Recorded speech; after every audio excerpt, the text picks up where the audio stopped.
A bipartisan group of lawmakers is pushing back on President Trump's attempt to relax sanctions on Chinese telecom giant ZTE, calling the deal a threat to our national security.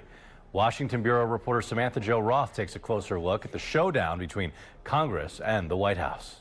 ZTE and an even bigger company named Huawei pose a national security danger to the United States. Senator Marco Rubio continues to sound the alarm over the Trump administration's deal to revive Chinese telecom maker ZTE. Their equipment, if it's embedded into our networks, give the Chinese access to our data. They already have Chinese access to our data around the world because that equipment, those components, routers and the like, can be found all over the world. Even if you don't have a ZTE device, national security and technology expert Klon Kitchen says you could still be vulnerable. It's very common for telecommunications carriers, just for efficiency's sake, to share network infrastructure. It's at least theoretically possible that they would be able to gain access to any data transiting the network.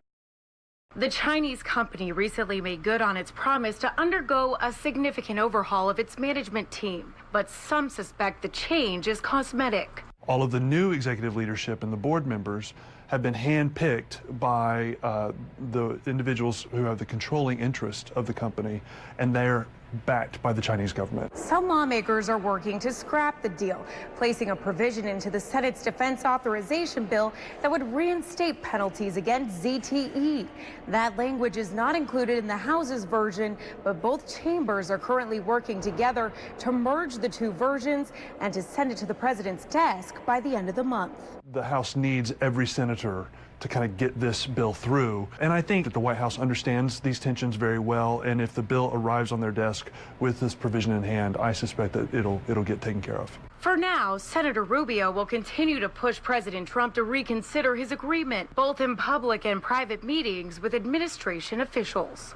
Those countries shouldn't be operating here. Frankly, we shouldn't be letting them stay in business. They're a direct threat to America, and they cheat and steal their way into the position they're in right now. In Washington, Samantha-Jo.